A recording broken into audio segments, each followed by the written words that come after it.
Hi there. Today is Saturday, the 11th of October, 2025. 25. Why was that difficult to say? 2025. I've been having a problem with words lately. I don't know what that is. I don't know if it's a cognitive thing or if it's just I'm out of whack. Wow, as I did that, my jaw just cracked. That's funny. So today's my friend Marcy's birthday. I called her up yesterday to wish her a happy day before her birthday, but if you watch this, Marcy, happy birthday. Love you. So, what's going on this week? I hope you're doing well. Um, Always love to hear from people, and when they let me know how their week has been, how their day has been, how their life has been, it's always welcome. So, for me, let's see, when I last talked, it was the day after I went to the Ren Fair. I had a good time at the Ren Fair.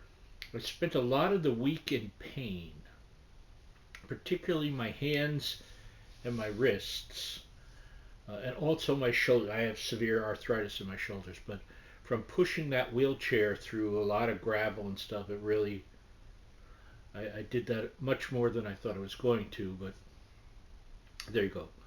So beyond that, it's been a very busy week for me. I did a lot of writing. I wrote up a review of the fair, and I edited, I believe, let me think about this, 53 pictures that day, 52, 53, something like that, and wrote my whole review. Got that up actually Tuesday. I had worked on just the photo editing on Monday. So I got it up on Tuesday. And then I also had a bug in my butt and said, you should do, I took 306 pictures. So I also did a photo gallery with another 45 pictures, I believe. So between the two, 98 pictures. That's an awful lot of pictures to edit.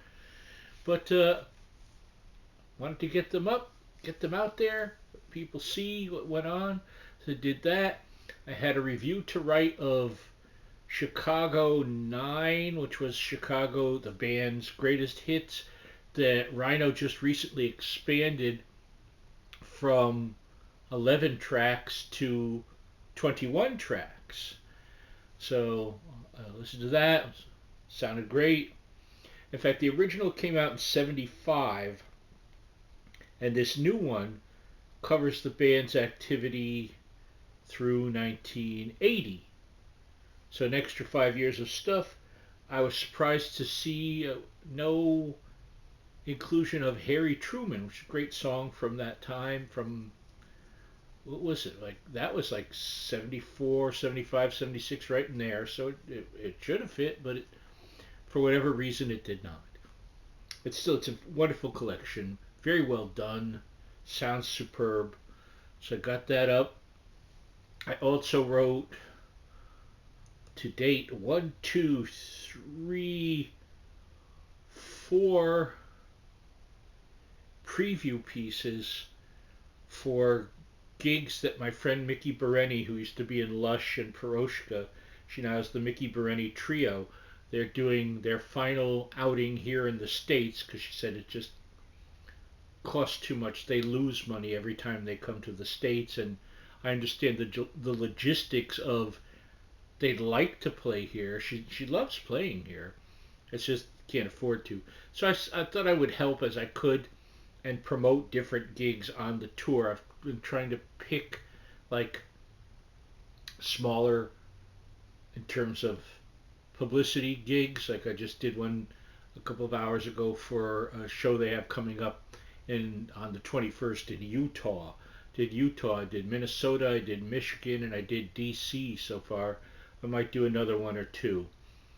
And I put those articles. It's all this one base article that I wrote, and then I tailor it to each city that has all the information, the show time, the address, the phone, the website, all that kind of stuff.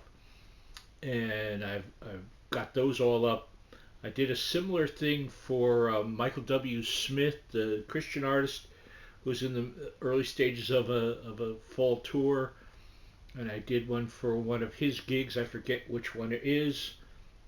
But that was fun to put together because I used elements. I had interviewed him and written about gigs on the early end of the year, and now I added to it as I've seen how his set has changed, and he's put out 3 singles since then, and I have him thankfully talking about all those singles, so I included that in there, brought that very much up to date, and I just got in yesterday a jazz CD. I believe the guy's name is John O'Gallagher.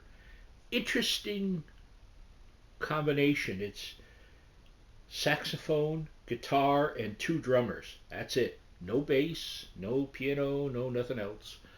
Uh, very, very abstract and avant-garde. I gave it a listen. I have to give it more listens. I enjoyed it, but it's a real. Uh, you really got to get into the frame of mind for it. But it's wonderfully played. Uh, but I would say not for everyone. I mean, jazz isn't for everyone, obviously, but interesting stuff. I've been just started watching an old 1969 through 70 British series called Department S, and it's a kind of like an espionage series with, I guess, 4 main regulars, 3 guys and a woman, and I watched the first one. Very well written. I noticed Dennis Spooner's name in there as, I forget if he was a producer, executive producer, something like that. But he, of course, worked on the Steed of Mrs. Peel, Tara King, and all the Avengers, the Avengers. So I can see the connection in the type of show and the very high level of writing and great performances, led by an actor named Peter Wingard, who's very interesting. So, uh, 28 episodes. I aim to watch all 28. When I have the money, I have to get the box set, so I know I'll want to see these repeated times. So that's been interesting. Grace Mary came over and brought me communion on Thursday, and she was telling me that she and her husband are leaving to go visit one of her daughters in Greece, and they're going to take a hop over to Turkey. I asked her, "Oh, get me something that says Turkey on it," um, because as anyone that listens to me knows, almost every day I watch Turkish TV all the time. I love it. I love it. I love it. So there was that. What else was I going to tell you? I know there's more. So, with my help on some of it, but mostly Michael, we were going to have this week some stuffing. My parents' stuffing, the good homemade stuffing that mom taught dad, dad taught me, I taught Michael. So now Michael makes it, and he makes it perfectly. So we were going to have that just to figure out something. But last week they were having a sale at Stop and Shop on turkey breasts. So got a nice, like a 6 1/3 pound turkey breast. Told supervised how wanted that seasoned. Did it in the oven. What was interesting, usually when you get a turkey or a turkey breast, if they have anything packed with them, it's usually the giblets and the neck. This didn't have that. This had 2 bags of gravy. And I was making gravy anyway to go with it, from the drippings and some chicken broth. And so I put that gravy in. It was awesome. That was absolutely top flight gravy. So we had turkey and stuffing, mashed potatoes, carrots and cranberry sauce and gravy. It's like a mini Thanksgiving, maybe even a not so mini Thanksgiving. It was brilliant. And then I had the carcass, which still had a lot of meat on it. So I called my sister Mary, because I know she likes to make turkey soup. And I said, "Hey Mary, I got this whole turkey carcass with a lot of meat. Would you want it? You want to?" So she came over on the Thursday, and I talked to her yesterday. She said it came out good. She said, in fact, I was just putting some back in the refrigerator. So there you go. It was a meal with a life of its own. We got Michael and I got 2 days out of it here, and then she got more out of it with the soup. So that's good. Was I thinking about any movies? No. I was actually, what I was watching a lot today was I was watching clips of people watching Mr. Rogers and in different parts of the world, and you don't think about such things, but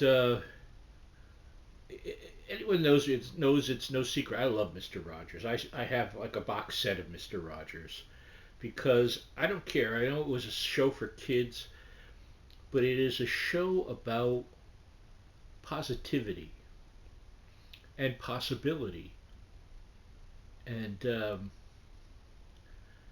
I watched with also some interviews with him, and he was saying a very important word. He was talking about the importance of silence, and you really think about that. We're constantly bombarded with TVs and phones and everything and anything, and to reflect, to be quiet and all that is a gift we don't always use, but it is a gift to just reflect on your day, reflect on the people you know, reflect on yourself without any other stimuli going on there. Take take a few moments to slow down. I think that's one of the best things you can do is to slow down. So, just a thought. And it was lovely to watch him. My nephew, it doesn't seem to be feeling too well today. He was having, as they used to say, the Technicolor yawn. Um, so he's upstairs resting, and it's quiet here, which is just fine. When I finish here, I have my prayers to say, and oh, I'm going to cook something maybe tonight that will be my first time making it. A delicata squash, because I was going through my Stop and Shop online order, and they had on sale a delicata squash, and they're like this big, the one that we got, for 92 cents. I'll try that. I've never had it before, so I'm like, well, I should try that. So I was looking at different ways to make it. I think I'm going to make it in the way that I used to make my mom's squash. She used to love acorn squash, and what I would do is I would quarter it, and then after you scoop out the gunk in the middle, and I would put a little bit of sugar and butter and nutmeg and maybe cinnamon if she wanted it, and a pinch of salt. And I think I might do it that same way. I mean, I saw where the people can do it in rings and all of that, but I don't know. I suppose my answer will be if I do it this way and it's really good, now I know a new squash to try. And I saw that when it's not on sale, it's only like $1 or something anyway. So, and I've been trying to eat more and more. I mean, I eat a lot of vegetables, but I like to vary them up. As you know, if you know me, I hate cauliflower. That's not going to happen. I hate broccoli. That's not going to happen. Brussels sprouts. That's not going to happen. Cucumbers. That's not going to happen. But this leaves all the other vegetables. So, have I left anything out? Uh, Not that I'm aware of. I know it's like this is a week, or this is a month where I have a lot of birthdays coming up. So let's see. So today's the 11th. What do we have?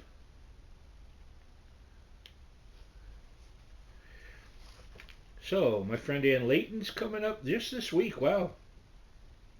Ann Layton, Joe Sinnott, God rest his soul, my friend Suzanne, my friend Ginny, and on next Sunday, the 12th, it will be my friend Ed's birthday as well.